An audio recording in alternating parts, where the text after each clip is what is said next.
ধর্ম বর্ণ মতের ঊর্ধ্বে আমরা সবাই এক পরিবার, ধর্মীয় নেতাদের উদ্দেশ্যে প্রধান উপদেষ্টা। দেশে কোনো ধর্মীয় বিভেদ নেই, পরাজিত শক্তি হীন স্বার্থ হাসিলে অপপ্রচার চালাচ্ছে বিবৃতি ধর্মীয় নেতাদের। মিথ্যা তথ্যে ছবিতে বাংলাদেশ বিরোধী উত্তেজনা, ভারতীয় মিডিয়ায় অপপ্রচার বন্ধ করুন হিন্দু বৌদ্ধ খ্রিস্টান ফ্রন্ট। জরুরি ভিত্তিতে ঢাকায় ফিরছেন কলকাতা ত্রিপুরার বাংলাদেশের 2 মিশন প্রধান।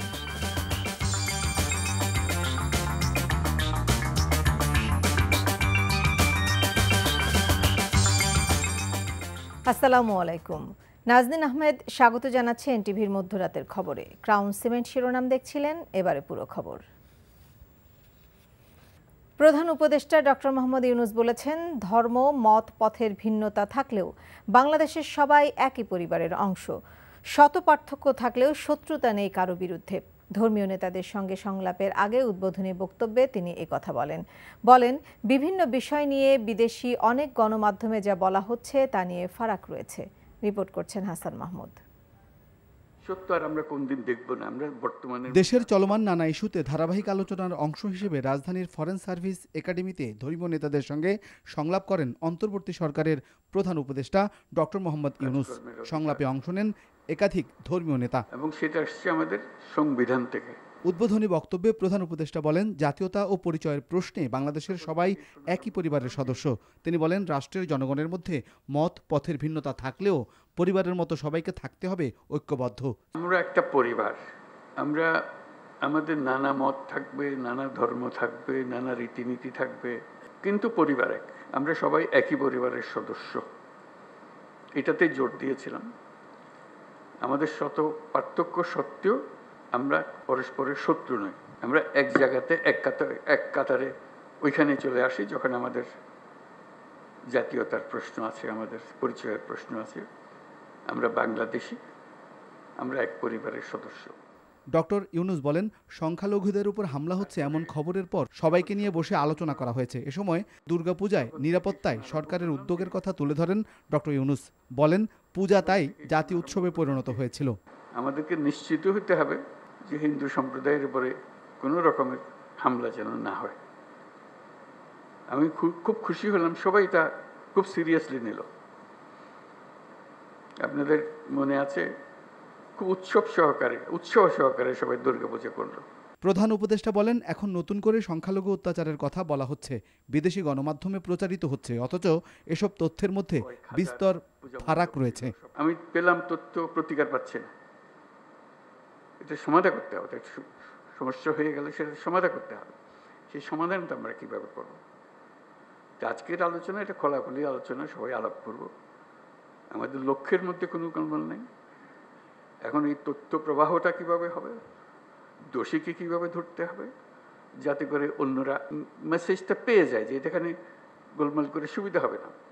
এর আগে বুধবার একই স্থানে বিভিন্ন রাজনৈতিক দলের সাথে সংলাপ করেন প্রধান উপদেষ্টা। Hasan Mahmud, NTV news, Dhaka.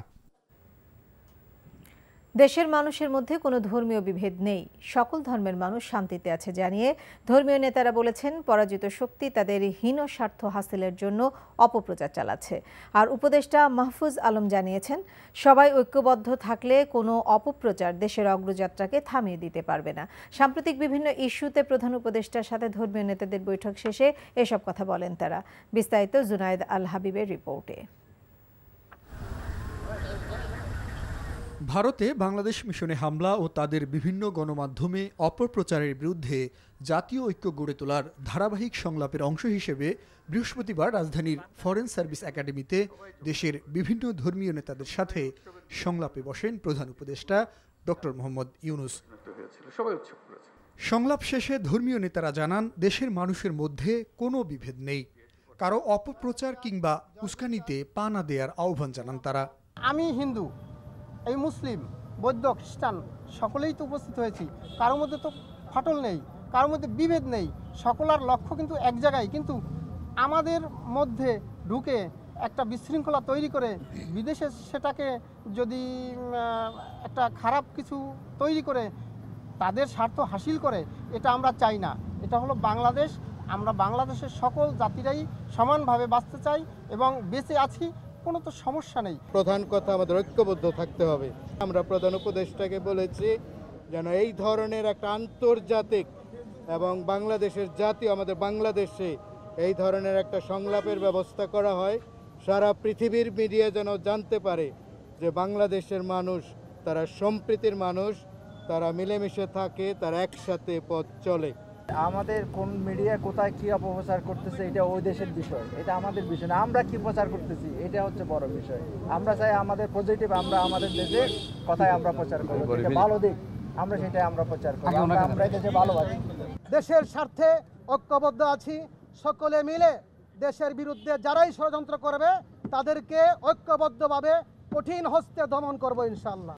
বর্তমান সরকার ভয়ের সংস্কৃতিতে বিশ্বাস করে না উল্লেখ করে উপদেষ্টা মাহফুজ আলম জানিয়েছেন, দেশের সকল নাগরিক যাতে নির্ভয়ে চলাফেরা করতে পারে সেজন্য ধর্মীয় নেতাদের সহযোগিতা চাওয়া হয়েছে। পাশাপাশি ঐক্যবদ্ধ থাকলে কারো অপপ্রচার দেশের অগ্রযাত্রাকে থামাতে পারবে না বলেও জানান তিনি। আমরা আমাদের অন্তর্গত শক্তি, আমাদের দেশের ভেতরকার শক্তি, ভেতরকার সংহতি শক্তি বৃদ্ধি করব।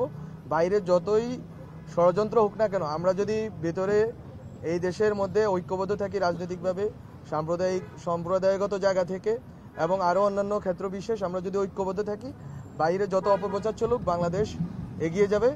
এদিকে সাম্প্রদায়িক সম্প্রীতি বৃদ্ধির লক্ষ্যে ঢাকায় সম্প্রীতি সম্মেলনের আহ্বান জানিয়েছেন ধর্মীয় নেতারা। জুনায়েদ আল হাবিব, এনটিভি নিউজ, ঢাকা। অন্তর্বর্তী সরকারের প্রধান উপদেষ্টা ডক্টর মোহাম্মদ ইউনূসের সঙ্গে আগামী সোমবার ঢাকায় বৈঠক করবেন ইউরোপীয় ইউনিয়নের সদস্যভুক্ত ২৭ দেশ ও ঢাকায় ইইউ মিশন প্রধান সহ ২৮ রাষ্ট্রদূত। বৃহস্পতিবার বিকেলে পররাষ্ট্র মন্ত্রণালয়ের মুখপাত্র মোহাম্মদ রফিকুল আলম ব্রিফিংয়ে একথা জানান। ইইউ এর সদস্য দেশের রাষ্ট্রদূত একত্রিত হয়ে সরকার প্রধানের সঙ্গে আলোচনার উদ্যোগটি এবারই প্রথম। এই উদ্যোগ বাংলাদেশ ও ইইউ এর সম্পর্কে আরও সুসংহত করবে বলে জানান তিনি। মুখপাত্র বলেন, আসন্ন বৈঠকে বাংলাদেশের সঙ্গে ইইউভুক্ত সদস্য রাষ্ট্রগুলো এবং ইইউ এর সঙ্গে দ্বিপক্ষীয় সম্পর্কের সার্বিক পর্যালোচনা, সহযোগিতার নতুন ও সম্ভাবনাময় ক্ষেত্র, এলডিসি উত্তরণ পরবর্তী জিএসপি প্লাস বাণিজ্য সুবিধাদি, জলবায়ু পরিবর্তন সৃষ্ট অস্তিত্ব সংকট মোকাবেলা, দ্রুত রোহিঙ্গা প্রত্যাবাসন বাস্তবায়ন এবং সর্বোপরি একটি টেকসই ভবিষ্যৎ বিনির্মাণে উভয়ের অঙ্গীকার ও করণীয় সম্পর্কে আলোচনা হওয়ার সম্ভাবনা রয়েছে। ইউরোপীয় ইউনিয়নের প্রতিনিধিগণ বাংলাদেশের সাথে সদস্য রাষ্ট্রসমূহ এবং ইউরোপীয় ইউনিয়নের দ্বিপাক্ষিক সম্পর্কের সার্বিক পর্যালোচনা, সহযোগিতার নতুন ও সম্ভাবনাময় ক্ষেত্রসমূহ, এলডিসি উত্তরণ পরবর্তী জিএসপি প্লাস বাণিজ্য সুবিধাদি, জলবায়ু পরিবর্তনের সৃষ্ট অস্তিত্ব সংকট মোকাবেলা, দ্রুত রোহিঙ্গা প্রত্যাবাসন বাস্তবায়ন এবং সর্বোপরি একটি টেকসই ভবিষ্যৎ বিনির্মাণে উভয়ের অঙ্গীকার ও করণীয় সম্পর্কে আলোচনা করবে বলে আশা করা যাচ্ছে। ইউরোপীয় ইউনিয়নের সকল সদস্য রাষ্ট্রের রাষ্ট্রদূত একত্রিত হয়ে সরকার প্রধানের সঙ্গে আলোচনার উদ্যোগটি এবারই প্রথম। ভারতীয় আগ্রাসন রুখে দিতে দেশের জনগণ প্রস্তুত আছে বলে মন্তব্য করেছেন বিএনপির জ্যেষ্ঠ নেতারা। রাজধানীর আলাদা কয়েকটি অনুষ্ঠানে তারা বলেন, প্রতিবেশী দেশ নানাভাবে অস্থিতিশীল করার চেষ্টা করছে বাংলাদেশকে। তাদের এই তৎপরতার বিরুদ্ধে ঐক্যবদ্ধ প্রতিরোধ গড়ে তুলতে হবে। আবির আহমেদের রিপোর্ট।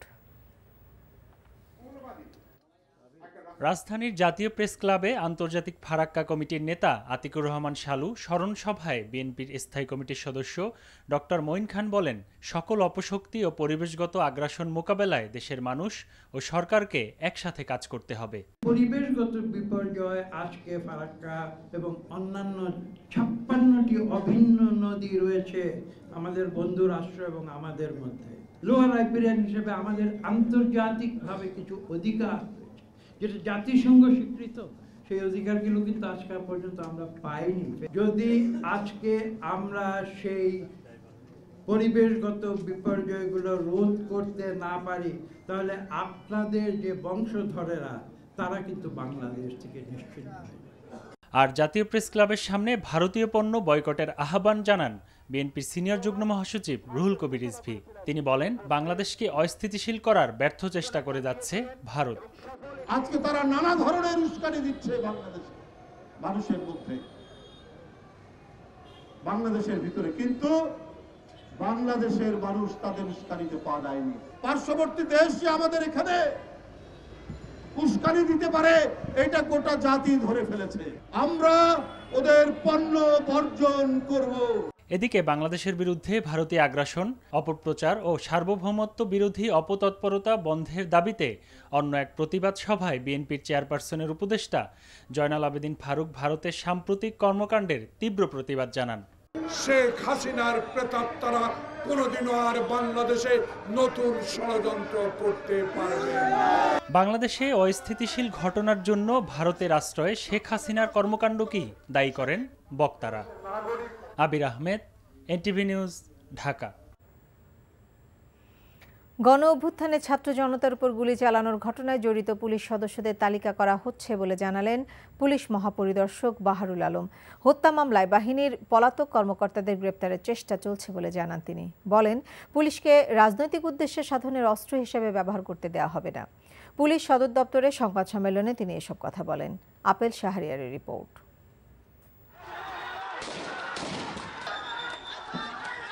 সরকার পতনের দাবিতে বৈষম্য বিরোধী ছাত্র আন্দোলন দমাতে নির্বিচারে গুলি চালায় পুলিশ। মারা যান ২০০০-এর বেশি শিক্ষার্থী ও সাধারণ মানুষ। নিরস্ত্র জনগণের উপর শান্তিপূর্ণ আন্দোলনে গুলির নির্দেশদাতা ও গুলি চালানো সদস্যরা দায় এড়াতে পারে না বলে জানালেন পুলিশ মহাপরিদর্শক। কেউ কেউ তো সশরীরে থেকে পুলিশকে কমান্ড করেছেন, তাহলে কিভাবে আপনি বলবেন যে কোনো দায় নাই? অবশ্যই আছে, কিন্তু আমার কথা হচ্ছে যে আইনগত প্রক্রিয়ায় সাক্ষ্য প্রমাণ দিয়ে আমাকে একেবারে দেখাতে হবে যে অমুককে বলেছেন, অমুকে বলেছে, অথবা ওয়্যারলেসের এই রেকর্ডটা আছে। ওই সবগুলো জোগাড় করে আমি কোর্টকে দিলে কোর্ট তখনই বিশ্বাস করবে। এমনিতে যতই আমি বলি যে উনি করেছেন, বিশ্বাস করবে না। ওই প্রক্রিয়াটাই কিন্তু আমরা we are on that job. সংস্কার কমিশনের সুপারিশ বাস্তবায়ন হলে জনবান্ধব পুলিশ বাহিনী গড়ে তোলা সম্ভব বলে জানান তিনি। আমরা যেন রাজনৈতিক কর্তৃপক্ষের তাদের রাজনৈতিক উদ্দেশ্য সাধনের জন্য ব্যবহৃত না হই, এটা আপনাদের মতো আমি সহ আমার পুরো পুলিশ বাহিনীর এই দাবি। পুলিশের কার্যক্রম স্বাভাবিক করতে জনগণকেও আরও সহযোগিতা করার আহ্বান জানান। প্রতিটি হত্যাকাণ্ডই নিন্দনীয়।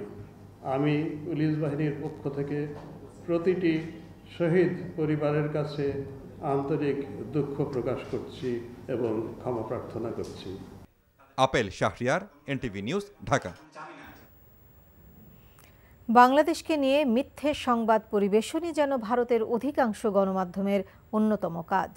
বিজেপি সমর্থিত সংবাদ মাধ্যমগুলোর সাথে এখন দেশটির প্রথম সারির গণমাধ্যমগুলো যুক্ত হয়েছে প্রোপাগান্ডায়। এর রেশ ধরে দুই দেশের নাগরিকদের ভেতর বাড়ছে জাতিগত ঘৃণা এবং সাম্প্রদায়িক বিদ্বেষ। ভাবমূর্তি ক্ষুণ্ণ করে অন্তর্বর্তী সরকারকে চাপে ফেলতেই ভারতীয় গণমাধ্যম বহির্বিশ্বে প্রোপাগান্ডা চালাচ্ছে বলে মনে করেন বিশেষজ্ঞরা। সত্য তথ্য তুলে ধরে তা সর্বস্তরে প্রচারের মাধ্যমে ষড়যন্ত্রকে মোকাবেলা করার পরামর্শ তাদের। শফি মাহমুদ সাগরের রিপোর্ট। বাংলাদেশে রক্তাক্ত হচ্ছে হিন্দুরা, পাল্টা সনাতনীদের গর্জনে ভয় কাঁপছে ইউনূসের সরকার। বিশ্বে ভুয়া খবর প্রচারে শীর্ষে ভারত। মাইক্রোসফট স্ট্যাটিস্টা সহ বেশ কিছু গবেষণার সমীক্ষায় উঠে এসেছে এমন তথ্য। দেশটিতে ভুয়া খবর যেন পরিণত হয়েছে বিপজ্জনক হুমকিতে। আর ৫ আগস্ট স্বৈরাচার পতনের পর থেকেই ভারতীয় গণমাধ্যমে বাংলাদেশকে নিয়ে মিথ্যা এবং ভুল সংবাদ বেড়ে গেছে ব্যাপক হারে। মৌলবাদীদের হুমকি, আর সেই হুমকির মুখে পিছিয়ে গেল বানোয়াট খবরের সাথে ছড়ানো হচ্ছে সাম্প্রদায়িক বিদ্বেষ। কিন্তু যখন ওরা আমার মাথায় পাথরটা মারলো, আমার একটা কথাই মনে পড়লো, আমি যদি এখন না বাড়ি ফিরতে পারি বেঁচে, তাহলে আমার। ভুইফোর সংবাদ মাধ্যমগুলোর সাথে হিন্দুস্তান টাইমস, ইন্ডিয়া টুডের মতো ভারতের প্রথম সারির গণমাধ্যমগুলো যোগ দিয়েছে প্রোপাগান্ডা ছড়ানোর এই যুদ্ধে। বিশেষজ্ঞরা মনে করেন অন্তর্বর্তী সরকারকে বহির্বিশ্বে প্রশ্নবিদ্ধ করতে পরিকল্পিতভাবে এমন মিথ্যা তথ্য প্রচার করছে ভারতীয় গণমাধ্যম। চিন্ময় প্রভুর যে আইনজীবী রমেন দাস নাম করেছে যে তিনি আহত, কিন্তু আমরা দেখলাম যে এই আইনজীবী আসলে চিন্ময় প্রভুর আইনজীবী নন, এবং তার এই আহত হওয়ার ঘটনাটা আসলে আরও আগের ২৫ তারিখের। নিউজটা প্রচার করেছে হিন্দুস্তান টাইমসের মতো পত্রিকা, হিন্দুর মতো পত্রিকা, যারা খুবই ক্রেডিবল পত্রিকা। ডিসইনফরমেশনটা মোটা দাগে হচ্ছে দুই ধরনের। একটা হচ্ছে কমিউনাল, মানে সাম্প্রদায়িক, যে বাংলাদেশে এখানে একটা সাম্প্রদায়িক দাঙ্গার পরিস্থিতি চলতেছে এবং এখানে হিন্দুদের ওপর গণহত্যা চলতেছে। আরেকটা হচ্ছে যে বাংলাদেশে যারা ক্ষমতায় আছেন কিংবা ক্ষমতা চালাচ্ছেন তারা ইসলামিস্ট বা ইসলামিস্টদের দ্বারা সমর্থিত। এসব ষড়যন্ত্র মোকাবেলায় সরকার, রাজনৈতিক দল, দেশীয় গণমাধ্যম সহ সবার ঐক্যবদ্ধ হবার বিকল্প নেই বলে মনে করেন তারা। পরামর্শ দেন আন্তর্জাতিক পরিমণ্ডলে প্রোপাগান্ডার বিপরীতে বস্তুনিষ্ঠ সংবাদ পরিবেশনের। এই ডিসইনফরমেশন ক্যাম্পেইন যারা করছেন তাদের একটা বড় লক্ষ্য হচ্ছে একটা ন্যাশনওয়াইড কনসেনসাস তৈরি করা বা কনসেন্ট তৈরি করা, যাতে বাংলাদেশের ব্যাপারে কোনো ধরনের নিষেধাজ্ঞা বা কোনো ধরনের অফেন্সিভ স্ট্যান্স যদি ভারত নেয় তাহলে যাতে তাদের নাগরিকরা সেটাকে সমর্থন করে। জাতীয় নিরাপত্তা সংকট হিসেবে দেখে এটাতে কোঅর্ডিনেটেড ওয়েতে অ্যাক্ট করা উচিত। মিডিয়ার এই মুহূর্তে উচিত হচ্ছে প্রচুর পরিমাণে ইংলিশ কন্টেন্ট যেগুলো বাংলাদেশের বাইরে ইন্ডিয়ার সাধারণ মানুষ কিংবা অন্যান্য দেশের মানুষ যারা বাংলাদেশের পরিস্থিতি নিয়ে ভুলভাবে কনসার্ন, সোশ্যাল মিডিয়াতে যে ডিসইনফরমেশনগুলো ছড়াচ্ছে সেগুলো ডিবাঙ্ক করে ইংলিশ কন্টেন্ট প্রডিউস করা দরকার। ভারতীয় প্রোপাগান্ডা যাতে দেশের মানুষের সাম্প্রদায়িক সম্প্রীতিতে প্রভাব ফেলতে না পারে সেজন্য ফ্যাক্ট চেকিং করে সঠিক তথ্য তুলে ধরার পরামর্শ দেন বিশেষজ্ঞরা। শফি মাহমুদ সাগর, এনটিভি নিউজ, ঢাকা। এদিকে বাংলাদেশের বিরুদ্ধে সকল প্রকার মিথ্যা প্রোপাগান্ডা প্রচার হতে ভারতের মিডিয়া এবং ধর্মান্ধ রাজনৈতিক গোষ্ঠীকে বিরত থাকার আহ্বান জানিয়েছে বাংলাদেশ হিন্দু বৌদ্ধ খ্রিস্টান কল্যাণ ফ্রন্ট। বৃহস্পতিবার বিকেলে জাতীয় প্রেস ক্লাবে আয়োজিত সংবাদ সম্মেলনে সংগঠনটির চেয়ারম্যান বিজন কান্তি সরকার এই আহ্বান জানান। এ সময় তিনি অভিযোগ করেন ভারতীয় গণমাধ্যম টাকার বিনিময়ে মিথ্যা সংবাদ প্রচার করছে। ভারত তাদের রাজনৈতিক স্বার্থে বাংলাদেশের হিন্দুদের ব্যবহার করছে বলেও দাবি করেন তিনি। আওয়ামী লীগকে হিন্দু বিদ্বেষী দল আখ্যায়িত করে বিজন কান্তি সরকার বলেন, দলটি ক্ষমতায় থাকার সময় কোনো সাম্প্রদায়িক হামলার বিচার হয়নি। এছাড়া হিন্দু সম্প্রদায়ের একটি অংশ ভুল বুঝে চিন্ময়ের পক্ষ নিয়েছে বলেও মন্তব্য করেন তিনি।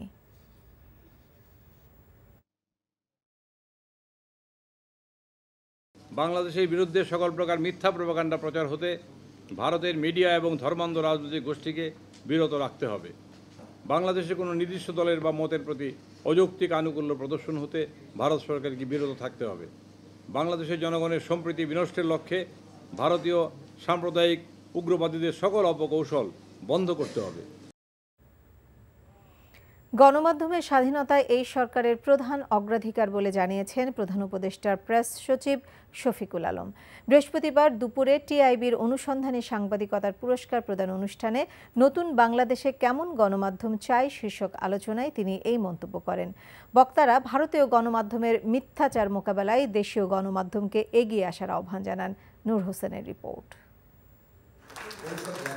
মফস্বল ও জাতীয় পর্যায়ে অনুসন্ধানী সাংবাদিকতার জন্য বেশ কয়েকজন সাংবাদিকের হাতে পুরস্কার তুলে দেয় ট্রান্সপারেন্সি ইন্টারন্যাশনাল বাংলাদেশ টিআইবি। এই উপলক্ষে বৃহস্পতিবার রাজধানীর বিআইসিসিতে অনুসন্ধানী সাংবাদিকতা কনক্লেভ এবং নতুন বাংলাদেশের গণমাধ্যম শীর্ষক আলোচনার আয়োজন করা হয়। অনুসন্ধানী সাংবাদিকতা এবং অনুকূল পরিবেশ আলোচনায় উঠে আসে অনুসন্ধানী সাংবাদিকতার নানা প্রতিবন্ধকতা। গণমাধ্যম কর্মীদের বেতন নিয়েও উষ্মা প্রকাশ করেন সিনিয়র সাংবাদিকরা। এটা পয়সা ছাড়া হয় না, কেবলমাত্র আকাঙ্ক্ষার উপর নির্ভর করে না। তো এই বেতনে এবং দ্রব্যমূল্যের যে অবস্থা, এটাতে সংবাদ কর্মীদের কাছ থেকে খুবই ভেতরে গিয়ে ইনভেস্টিগেটিভ জার্নালিজম করা কঠিন। বিগত স্বৈরাচারী সরকারের আমলে গণমাধ্যমের ভূমিকা নিয়ে প্রশ্ন তুলে আলোচকরা ভারতীয়দের মিথ্যাচার প্রতিরোধে দেশের গণমাধ্যমকে এগিয়ে আসার আহ্বান জানান।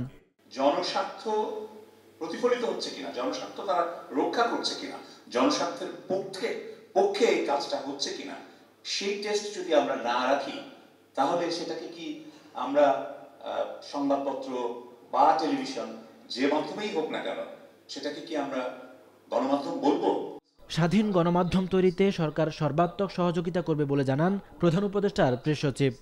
আমরা কোনো মিডিয়াকে প্রমোট করছি না, কোনো মিডিয়ার এগেইনস্টে নামছিও না, কাঁচা খুলে নামছিও না, আমরা কাউকে কোনো জায়গায় বসাচ্ছি না। বাংলাদেশে গণমাধ্যমের মুক্ত গণমাধ্যম স্বাধীনতা, গণমাধ্যমের স্বাধীনতা সহ অন্যান্য ক্ষেত্রে বাস্তব পরিবর্তন কখনই সম্ভব হবে না যতক্ষণ পর্যন্ত বাংলাদেশের রাজনৈতিক সংস্কৃতি এবং আমি যোগ করব আমলাতান্ত্রিক সংস্কৃতিতে ইতিবাচক পরিবর্তন না আসে। ভবিষ্যতে স্বাধীন সাংবাদিকতার জন্য রাজনৈতিক দলগুলোর সহযোগিতার আহ্বান জানান বক্তারা। নূর হোসেন, এনটিভি নিউজ, ঢাকা। গণমাধ্যম ফেসবুক, ইউটিউব ও এক্স সহ সব সামাজিক যোগাযোগ মাধ্যমে সাবেক প্রধানমন্ত্রী ফ্যাসিস্ট হাসিনার বিদ্বেষমূলক বক্তব্য প্রচারে নিষেধাজ্ঞা দিয়েছে আন্তর্জাতিক অপরাধ ট্রাইব্যুনাল। একই সঙ্গে পূর্বের দেয়া বিদ্বেষমূলক বক্তব্য সব মাধ্যম থেকে দ্রুত সরিয়ে নিতে বিটিআরসি সহ যথাযথ কর্তৃপক্ষকে নির্দেশ দিয়েছেন বিচারপতি মোহাম্মদ গোলাম মুর্তজা মজুমদারের নেতৃত্বাধীন ট্রাইব্যুনাল। হাসান জাবেদের রিপোর্ট।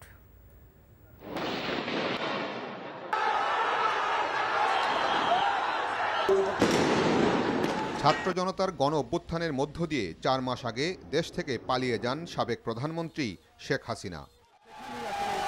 পলাতক শেখ হাসিনা ভারত থেকে টেলিফোনে কয়েকজন নেতাকর্মীর সাথে কথা বলেন, যা সামাজিক যোগাযোগ মাধ্যম এবং কয়েকটি গণমাধ্যমেও প্রকাশিত হয়, যেখানে বিদ্বেষপূর্ণ বক্তব্য দিয়েছেন বলে অভিযোগ তুলে তা সরিয়ে নেয়া এবং এ ধরনের বক্তব্য যাতে কোথাও প্রচার না হয় সে আবেদন করে প্রসিকিউশন।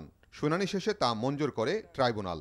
আমরা স্পেসিফিক্যালি বলেছি যে শুধু বিদ্বেষমূলক বক্তব্য এবং এমন বক্তব্য যা ট্রাইব্যুনালের ইনভেস্টিগেশনকে হ্যাম্পার করে, এই 2 ধরনের বক্তব্যকে আমরা নিষেধ চেয়েছি। সব কিছু শুনে আমাদের আবেদনটি ট্রাইব্যুনাল মঞ্জুর করেছেন। সরকারের যথাযথ কর্তৃপক্ষকে ট্রাইব্যুনাল আদেশ দিয়েছেন যে এই সকল হেট স্পিচ যেগুলো এখনও বিদ্যমান আছে সেগুলোকে রিমুভ করার জন্য, এবং ভবিষ্যতে যেন এই ধরনের কোনো হেট স্পিচ আর পাবলিক বা ব্রডকাস্ট না হয় সেজন্য উনি আদেশ প্রদান করেন। প্রসিকিউশন জানায়, বিদ্বেষপূর্ণ বক্তব্যের কারণে ভবিষ্যতে শেখ হাসিনা সহ অন্যান্য আসামিদের বিরুদ্ধে ট্রাইব্যুনালে সাক্ষ্য দিতে ভয় পাবে সাক্ষীরা, এমনকি ভিকটিমরাও ভয়ভীতির মধ্যে আছে। শেখ হাসিনার কিছু বক্তব্য এবং ফোন আলাপ ফাঁস হয়েছে। উনি বলছেন তোমাদের বাড়িঘর পোড়াচ্ছে, তাদের কি বাড়িঘর নাই? এই শব্দগুলো দিয়ে এই মামলার ভিকটিম এবং উইটনেসদেরকে এক ধরনের থ্রেট দেওয়া হচ্ছে। এই ধরনের বক্তব্য যদি পাবলিকলি পাবলিশড হয়, ব্রডকাস্ট হয়, তাহলে আমরা ট্রায়ালের সময় সাক্ষীদেরকে আর ট্রাইব্যুনালে আনতে পারবো না, তারা ভীতিগ্রস্ত হবে। এর আগে শেখ হাসিনা সহ পলাতক আসামিদের বিরুদ্ধে গ্রেফতারি পরোয়ানা জারি করে আন্তর্জাতিক অপরাধ ট্রাইব্যুনাল। এরই মধ্যে জুলাই-আগস্ট গণহত্যায় 25 জনকে গ্রেফতার করে কারাগারে প্রেরণ করা হয়। Hasan Jabed, NTV news, Dhaka. ভারতের আগরতলায় বাংলাদেশ সহকারী হাইকমিশনে হামলা ও পশ্চিমবঙ্গের কলকাতার উপ হাইকমিশনের সামনের বিক্ষোভের ঘটনাকে কেন্দ্র করে ওই 2 মিশনের প্রধানকে ঢাকায় ফিরিয়ে আনা হচ্ছে। কলকাতার মিশনের প্রধান বৃহস্পতিবার দেশে ফিরেছেন। ত্রিপুরার সহকারী হাইকমিশনারও ঢাকায় ফেরার কথা রয়েছে। পররাষ্ট্র মন্ত্রণালয় সূত্রে একথা জানা যায়। সূত্র মতে কলকাতায় বাংলাদেশের ভারপ্রাপ্ত উপ হাইকমিশনার শিকদার মোহাম্মদ আশরাফুর রহমান এবং ত্রিপুরা সহকারী হাইকমিশনার আরিফ মাহমুদকে গত মঙ্গলবার জরুরি ভিত্তিতে ঢাকায় ফেরার নির্দেশ দেওয়া হয়। কলকাতা থেকে ঢাকায় ফিরে বৃহস্পতিবার বিকেলে শিকদার মোহাম্মদ আশরাফুর রহমান পররাষ্ট্র উপদেষ্টা মোহাম্মদ তৌহিদ হোসেনের সঙ্গে দেখাও করেছেন। বাংলাদেশের সংখ্যালঘু নির্যাতনের অভিযোগ তুলে সোমবার ভারতের হিন্দুত্ববাদী সংগঠন হিন্দু সংঘর্ষ সমিতি সহ কয়েকটি সংগঠনের সমর্থকেরা আগরতলায় বাংলাদেশ সহকারী হাইকমিশনে হামলা চালায়। তারা বাংলাদেশের জাতীয় পতাকার অবমাননা করে এবং মিশন প্রাঙ্গণে ভাঙচুর করে।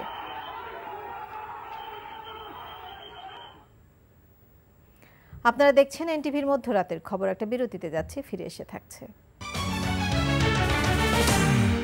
আইনজীবী সাইফুল হত্যাকাণ্ডে বটি হাতে থাকা রিপন দাস গ্রেপ্তার, ভিডিও দেখে শনাক্ত। দেশে খাদ্য মূল্যস্ফীতি বাড়লেও রপ্তানি আয় বেড়েছে 16%, বলেছে রপ্তানি উন্নয়ন ব্যুরো।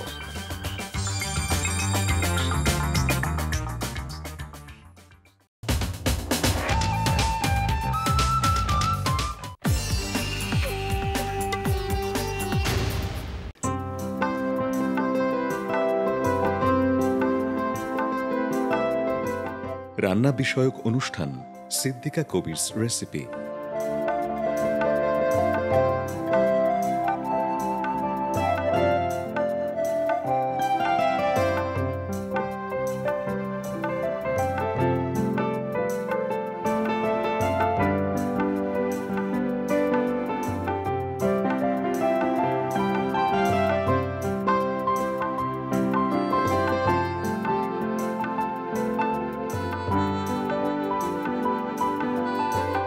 দেখবেন শনি থেকে শুক্রবার সকাল 7টায় এনটিভিতে।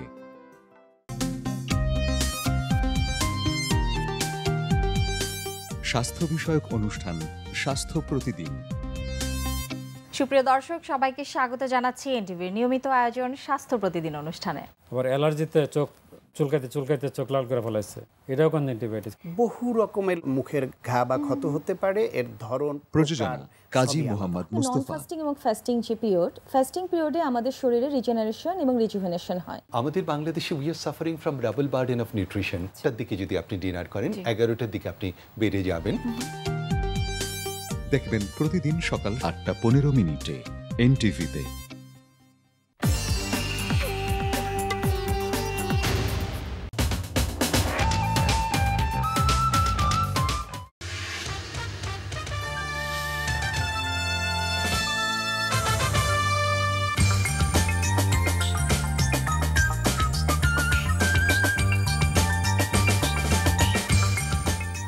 দেখছেন মধ্যরাতের খবর। চট্টগ্রামে আইনজীবী সাইফুল ইসলাম আলিফকে কুপিয়ে ও পিটিয়ে হত্যার ঘটনায় রিপন দাস নামে আরেক আসামিকে গ্রেপ্তার করেছে পুলিশ। বৃহস্পতিবার সন্ধ্যায় আনোয়ারা উপজেলা থেকে তাকে গ্রেপ্তার করা হয়। রিপন চট্টগ্রাম শহরের চকবাজারে একটি ওষুধের দোকানে চাকরি করেন। পুলিশ জানায় হত্যাকাণ্ডের সময় তার হাতে বটি ছিল। এর আগে হত্যায় অংশ নেওয়া প্রধান আসামি চন্দন দাসকে বুধবার কিশোরগঞ্জের ভৈরব থেকে গ্রেপ্তার করা হয়। পুলিশ বলছে কিরিচ দিয়ে আইনজীবীকে কোপান চন্দন। সনাতনী জাগরণ জোটের মুখপাত্র চিন্ময় কৃষ্ণ দাস ব্রহ্মচারীর জামিন নামঞ্জুর ঘিরে 26 নভেম্বর আদালত প্রাঙ্গণে সংঘর্ষ হয়। এ সময় আইনজীবী সাইফুলকে পিটিয়ে ও কুপিয়ে হত্যা করা হয়। পরে নিহতের বাবা 31 জনের নাম উল্লেখ করে থানায় হত্যা মামলা করেন। হামলার ঘটনায় আরও 5টি মামলা হয়। 6 মামলায় এ পর্যন্ত গ্রেপ্তার করা হয়েছে 41 জনকে। কৃষির নানা উপকরণের বিষয়ে যে গবেষণা হয় তা কৃষকের কাছে পৌঁছানোর ক্ষেত্রে কৃষি মন্ত্রণালয়ের আরও বেশি গুরুত্ব দিতে হবে বলে জানিয়েছে কৃষি উপদেষ্টা অবসরপ্রাপ্ত লেফটেন্যান্ট জেনারেল মোহাম্মদ জাহাঙ্গীর আলম। বৃহস্পতিবার বিকেলে রাজধানীর ফার্মগেটে বাংলাদেশ কৃষি গবেষণা কাউন্সিলের বিশ্ব মৃত্তিকা দিবস উপলক্ষে আলোচনা সভায় একথা বলেন তিনি। দেশের কর্মসংস্থানের সবচেয়ে বড় জায়গা কৃষি উল্লেখ করে উপদেষ্টা বলেন, দেশের পতিত জমিকে চাষাবাদের আওতায় আনতে কৃষি সরঞ্জাম সহ কৃষকের উন্নয়নে কৃষি সংশ্লিষ্টদের আরও আন্তরিক হতে হবে। বলেন, নদী ভাঙনের পাশাপাশি কৃষি জমির সংখ্যা দিন দিন কমে যাচ্ছে। তাই মাটির উর্বরতা রক্ষা করতে হলে অতিমাত্রায় রাসায়নিক সার ব্যবহার বন্ধ করতে হবে। এছাড়া আগামীর সমৃদ্ধ বাংলাদেশ গড়তে হলে কৃষি ও কৃষকের উন্নয়নে নতুন নতুন প্রকল্প গ্রহণ ও বাস্তবায়ন করতে হবে বলেও জানান কৃষি উপদেষ্টা।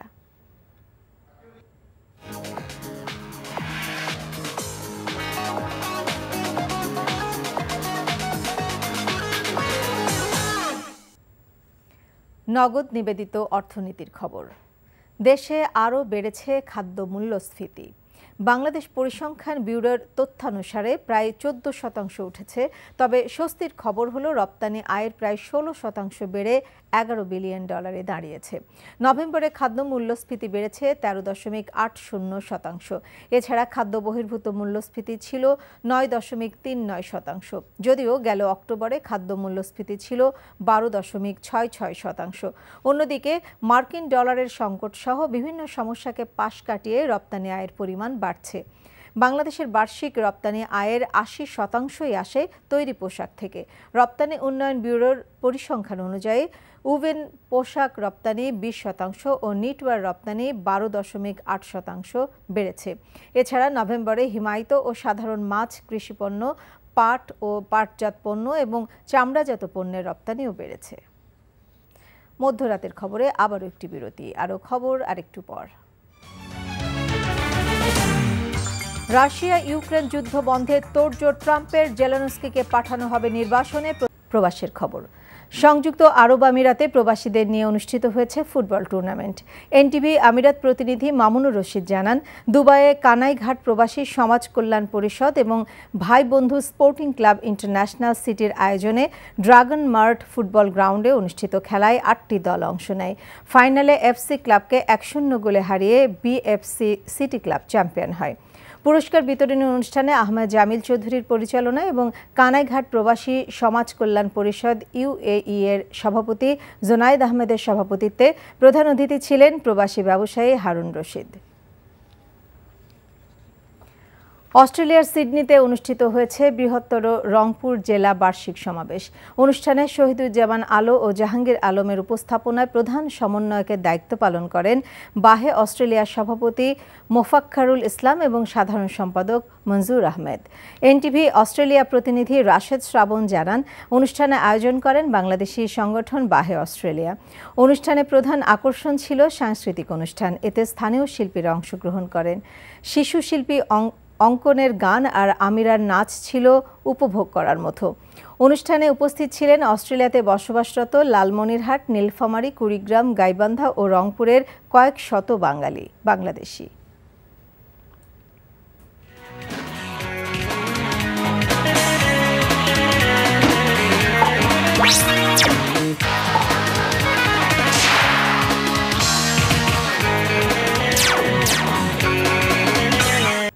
গলফ। নবম প্যারাগন প্রফেশনাল গলফ টুর্নামেন্ট 2024-এর বিজয়ীদের মাঝে পুরস্কার বিতরণ করা হয়েছে। বৃহস্পতিবার সন্ধ্যায় রাজধানীর গুলশানে এই পুরস্কার বিতরণী অনুষ্ঠিত হয়। 1 ডিসেম্বর থেকে 4 দিন ব্যাপী এই টুর্নামেন্ট অনুষ্ঠিত হয়। এতে 85 জন প্রফেশনাল গলফার ও 15 জন অ্যামেচার এবং 7 জন লেডি গলফার সহ মোট 107 জন গলফার অংশগ্রহণ করেন। প্রধান অতিথি হিসেবে বাংলাদেশ প্রফেশনাল গলফার্স অ্যাসোসিয়েশনের সভাপতি অবসরপ্রাপ্ত মেজর জেনারেল মোহাম্মদ মাসুদ রাজ্জাক বিজয়ীদের হাতে পুরস্কার ও সম্মাননা তুলে দেন। এই সময় টুর্নামেন্টের স্পন্সর প্যারাগন গ্রুপের ব্যবস্থাপনা পরিচালক মশিউর রহমানকে শুভেচ্ছা স্মারক প্রদান করা হয়। খবর শেষ করছি, যাবার আগে ক্রাউন সিমেন্ট শিরোনামগুলো আরেকবার। ধর্ম, বর্ণ, মতের ঊর্ধ্বে আমরা সবাই এক পরিবার, ধর্মীয় নেতাদের উদ্দেশ্যে প্রধান উপদেষ্টা। দেশে কোনো ধর্মীয় বিভেদ নেই, পরাজিত শক্তি হীন স্বার্থ হাসিলে অপপ্রচার চালাচ্ছে, বিবৃতি ধর্মীয় নেতাদের। মিথ্যা তথ্যে, ছবিতে বাংলাদেশ বিরোধী উত্তেজনা, ভারতীয় মিডিয়ায় অপপ্রচার বন্ধ করুন, হিন্দু, বৌদ্ধ, খ্রিস্টান ফ্রন্ট। জরুরি ভিত্তিতে ঢাকায় ফিরছেন কলকাতা ও ত্রিপুরার বাংলাদেশের 2 মিশন প্রধান। এই ছিল মধ্যরাতের খবরে। এই খবরের ভিডিও সহ আপডেট জানতে ভিজিট করুন এনটিভি অনলাইন www.ntvbd.com। এছাড়াও এনটিভির জনপ্রিয় সব অনুষ্ঠান ও খবরের আপডেট জানতে ভিজিট করুন আমাদের ইউটিউব ও ভেরিফাইড ফেসবুক পেজ। সকাল 7:30টায় সকালের খবর দেখার আমন্ত্রণ রইল। সবাইকে ধন্যবাদ।